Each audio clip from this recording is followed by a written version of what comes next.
Mrs. McKelvy back with chapter 3 of The Princess and the Goblin. But before we get to today's chapter, I want to see what thinking you did yesterday. Were you able to think of a nice long list of things that you could do on a rainy day? I had a bunch of different things that I thought of, and one of my favorites was you could bake cookies and eat them. Or you could build a house of cards. Or something that I remember doing when I was a little girl, my sister and I used to put on plays for our parents. We'd get dressed up and we'd sing songs and we'd act silly and we would have a great time putting on a show. So maybe you can use some of these things the next time it's raining and you are stuck inside. Well, let's get to chapter 3. It's called The Princess and We Shall See Who. When she came to the top, she found herself in a little square place with 3 doors, 2 opposite each other and 1 opposite the top of the stair. She stood for a moment without an idea in her little head what to do next. But as she stood, she began to hear a curious humming sound. Could it be the rain? No, it was much more gentle and even monotonous than the sound of the rain, which now she scarcely heard. The low, sweet humming sound went on, sometimes stopping for a little while and then beginning again.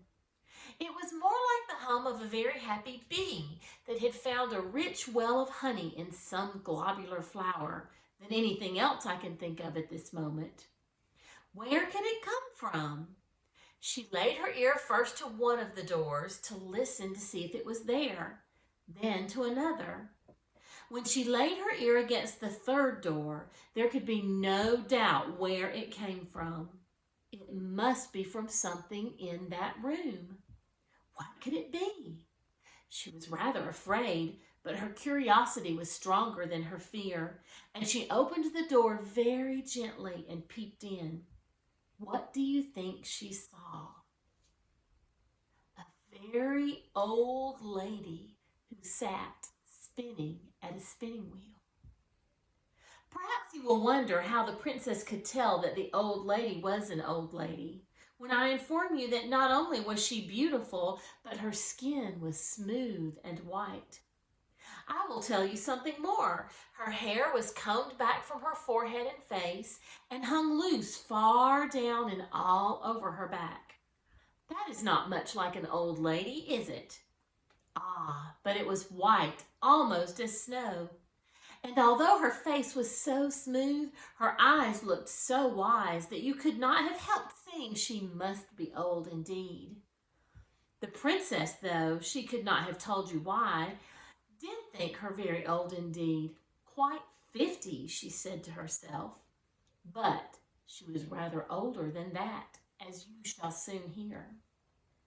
While the princess stared bewildered, with her head just inside the door, the old lady lifted hers and said, in a sweet but old and rather shaky voice, which mingled very pleasantly with the continued humming of her wheel, "Come in, my dear, come in. I am glad to see you." That the princess was a real princess you might see now quite plainly, for she didn't hang on to the handle of the door and stare without moving. She did as she was told. She stepped inside the door at once and shut it gently behind her. "Come to me, my dear," said the old lady. And again the princess did as she was told. She approached the old lady, rather slowly, I confess, but did not stop until she stood by her side and looked up in her face with her blue eyes with the 2 melted stars in them. "Why, what have you been doing with your eyes, child?" asked the old lady. "Crying," answered the princess. "Why, child?" "Because I couldn't find my way down again." "But you could find your way up." "Not at first, not for a long time." "But your face is streaked like the back of a zebra, Hadn't you a handkerchief to wipe your eyes with? No. Then why didn't you come to me to wipe them for you? Because I didn't know you were here. I will next time. There's a good child, said the old lady. Then she stopped her wheel and rose, and going out of the room, returned with a little silver basin and a soft white towel, with which she washed and wiped the bright little face. And the princess thought her hands were so smooth and nice. When she carried away the basin and towel, the little princess wondered to see how straight and tall she was. For although she was so old, she didn't stoop a bit. She was dressed in black velvet with thick white, heavy-looking lace about it. And on the black dress, her hair shone like silver. There was hardly any more furniture in the room than there might have been in that of the poorest old woman who made her bread by spinning. There was no carpet on the floor, no table anywhere, nothing but the spinning wheel and the chair beside it. When she came back, she sat down and without a word began her spinning once more, while Irene, who had never seen a spinning wheel, stood by her side and looked on. When the old lady had got her thread fairly going again, she said to the princess, but without looking at her, "Do you know my name, child?" "No, I don't know it," answered the princess. "My name is Irene." "That's my name," cried the princess. "I know that. I let you have mine. I haven't got your name. You've got mine." "How can that be?" asked the princess, bewildered. "I've always had my name." "Your papa, the king, asked me if I had any objection to your having it, and of course I hadn't. I let you have it with pleasure." "It was very kind of you to give me your name, and such a pretty one," said the princess. "Oh, not so very kind," said the old lady. "A name is one of those things one can give away and still keep all the same. I have a good many such things. Wouldn't you like to know who I am, child?" "Yes, that I should very much." "I am your great-great-grandmother," said the lady. "What's that?" asked the princess. "I'm your father's mother's father's mother." "Oh dear, I can't understand that," said the princess. "I dare say not. I didn't expect you would, but there's no reason why I shouldn't say it." "Oh no," answered the princess. "I will explain it all to you when you are older," the lady went on. "But you will be able to understand this much now. I came here to take care of you." "Is it long since you came? Was it yesterday? Or was it today, because it was so wet that I couldn't get out?" "I've been here ever since you came yourself." "What a long time," said the princess. "I don't remember it at all." "No, I suppose not." "But I never saw you before." "No, but you shall see me again." "Do you live in this room always?" "I don't sleep on it. I sleep on the opposite side of the landing. I sit here most of the day." "I shouldn't like it. My nursery is much prettier. You must be a queen too, if you are my great big grandmother." "Yes, I am a queen." "Where is your crown then?" "In my bedroom." "I should like to see it." "You shall some day, not today." "I wonder why Nursey never told me." "Nursey doesn't know. She never saw me." "But somebody knows that you're in the house." "No, nobody."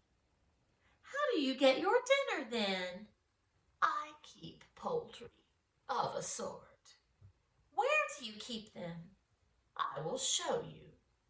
And who makes the chicken broth for you? I never kill any of my chickens. Then I don't understand. What did you have for breakfast this morning? Asked the lady. Oh, I had bread and milk and an egg. I dare say you eat their eggs.